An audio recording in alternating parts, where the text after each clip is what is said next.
Саламатсыңдар ма оқушылар, бүгін математика сабағынан 65-ші сабақ бірлескен жұмыс тақырыбын өтеміз. Тақырыптағы барлық 10 есепті талдап шығарамыз, видеоны соңына дейін қараңыздар. Бірінші тапсырма. Кесте бойынша есептер құрастырып және оны шығар. Алдымен есептің шартын жазып аламыз, есепті шығарамыз. Жұмысты табамыз, ол үшін өнімділікті уақытқа көбейтеміз. Алдымен үш тігіншінің бірлескен жұмыс өнімділіктерін тауып аламыз. Ол үшін V1-ге қосамыз V2-ні, оған V3, яғни үш тігіншінің жұмыс өнімділіктерін қосамыз. Ол бізде 25-ке тең болады. Енді аны табу үшін 25-ті 3-ке көбейтеміз, 75. Сонда есептің жауабы үш тігінші бірлесіп 75 бұйым жасайды. Есебіміз шықты, келесі тапсырма. Екінші тапсырма, есепті шығар. Екі шалғышы бірлесіп 360 метр квадрат жердің шөбін шапты. Олардың біреуі 1 сағат, ал екіншісі 2 сағат жұмыс істеді. Егер жұмыс өнімділіктері бірдей болса, әрқайсысы қандай ауданның шөбін шапты? Есептің шартын жазып аламыз, есепті шығарайық. Алдымен екеуінің жұмыс істеген уақыттарын қосамыз. 1-ге 2-ні қосақ 3 сағатты береді. Енді өнімділікті табу үшін жұмысты атқарылған уақытқа бөлеміз. 360-ті 3-ке бөлеміз, 120 сағатына метр квадрат. Бірінші шалғышының жұмысын табу үшін V-ны Т1-ге көбейтеміз, яғни 120-ны 1-ге көбейтеміз, 120 метр квадрат. Екіншісінікі 120-ны 2-ге көбейтеміз, 240 метр квадрат. Сонда іздегенімізді таптық. Есептің жауабы бірінші шалғышы 120 метр квадрат, екінші шалғышы 240 метр квадрат ауданның шөбін шапты. Үшінші тапсырма. Телефон жөндеуші бір күнде 11 нысанға қызмет көрсетеді. Егер күнде дәл осындай мөлшерде жұмыс істейтін болса, онда 77 нысанға ол қанша күн қызмет көрсетеді? В деп отырғанымыз 11 күніне нысан дегенді білдіреді. А 77 нысан, яғни уақытты табамыз.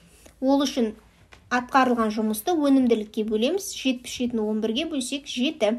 Сонда есебіміздің жауабы 7 күн қызмет көрсетуі керек. Келесі тапсырма. Ұзындығы 900 км жолдың жөндеу жұмыстарын бір бригада 30 күнде, ал екіншісі дәл осы жұмысты 45 күнде аяқтайды.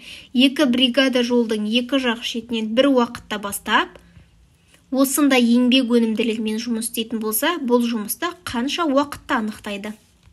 Есептің шартын құрып аламыз. Енді есепті шығарайық. Өнімділікті табу үшін жұмысты уақытқа бөлеміз. 900-ді 30-ға бөлеміз, 30. Бұл дегеніміз бірінші бригаданың атқарған жұмыс өнімділігі. Екіншісі 900-ді 45-ке бөлеміз, 20. Бұл бізде екінші бригаданың атқарған жұмыс өнімділігі. Енді екі жұмыс өнімділіктерді қосамыз, 30-ға 20-ны, сонда 50 шығады. Енді уақытты табу үшін жұмысты жұмыс өнімділігіне бөлеміз. 900-ді 50-ге бөлсек 18 күн. Есептің жауабы екеуі бірлесіп жұмысты 18 күнде аяқтайды. Есебіміз шықты, келесі тапсырма. Бесінші тапсырма. Кесте бойынша өрнек құр және шығар. Олардың мәнін тап.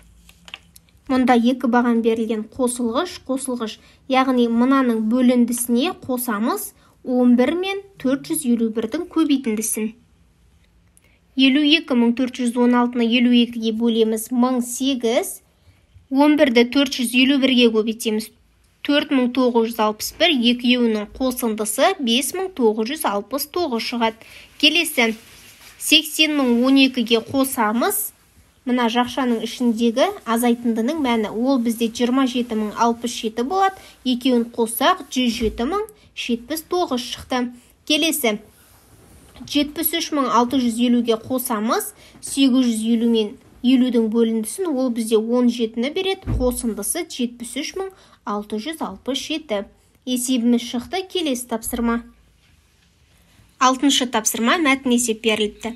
Әлия фермаға барып сиырды сауын аппаратымен арнайы ыдысқа немесе сүт түтікке сауатынын білді. Әлияға есепті шығаруға көмектеседі. Бірінші сауыншы 2 сауын аппаратымен ыдыстарға 1 сағат ішінде 15 сиыр сауады. Екінші сауыншы сүт түтікке 1 сағат ішінде 22 сиырды сауады.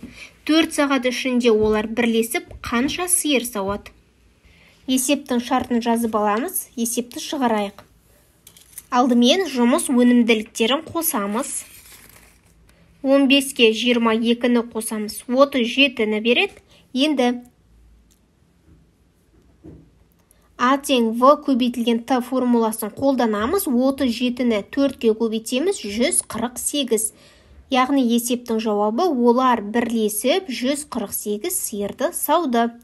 Есебіміз шықты. Келесі тапсырма. 5-ке де 10-ға да бөлінетіндей етіп, бос орындарды цифрлармен толықтыр және тексер. Яғни мына жерде 4 бұрышқа берілген жерлерге біз сан қоямыз. Ол санымыз 5-ке де 10-ға да бөліну керек. Бірінші санымыз 32.150. 32.150-ді 5-ке бөліп көрсек, 6.430, яғни 5-ке бөлінеді қалдықсыз. 32.150-ді 10-ға бөлеміз, 3215 шыға деген. Мінекей, мына 0-ды қойған кезде ол сан 5-ке де 10-ға да бөлінді. Енді келесі. 340.700.800 санын аламыз.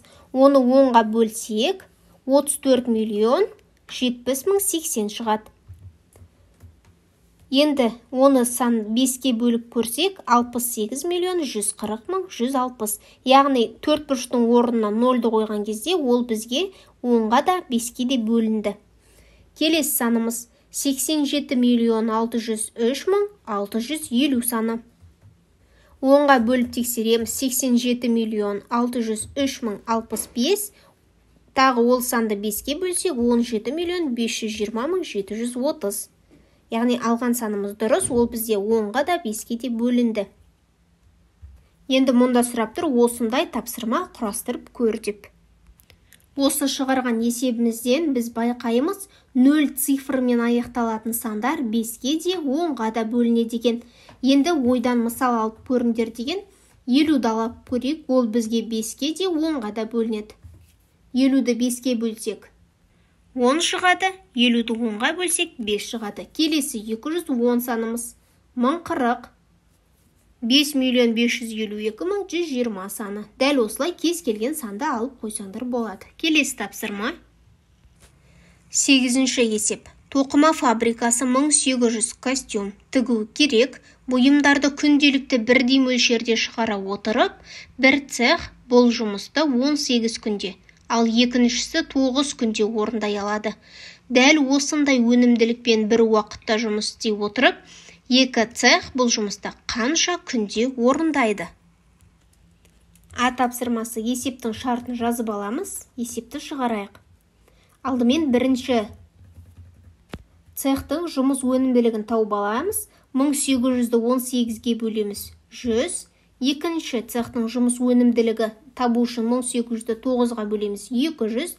Және осы екі өнімділікті қосамыз 100-ге 200-ді, ол бізге 300-ді береді. Енді уақытты анықтау үшін Т тең А бөлінген В формуласын қолдану арқылы 1800-ді 300-ге бөлеміз 6. Есептің жауабы 2 цех бұл жұмысты 6 күнде орындайды. Енді осы есептің ә тапсырмасын шығарайық. Ә тапсырмасы бізде кесте арқылы берілген, кесте бойынша есеп құрастырып, оны шығарамыз. Есептің шартын жазып алайық, яғни кестеде берілген мәліметтерді енді есепті шығарамыз. Т1. Ол үшін жұмысты бөлеміз, жұмыс өнімділігіне 540-ті 90-ға бөлеміз 6, яғни 6 күн. Екінші жұмысты табу үшін жұмыс өнімділікті уақытқа көбейтеміз, 80-ді 6-ға көбейтсек 480. Бұл екінші бригада 480 бұйым жасайды дегенді білдіреді.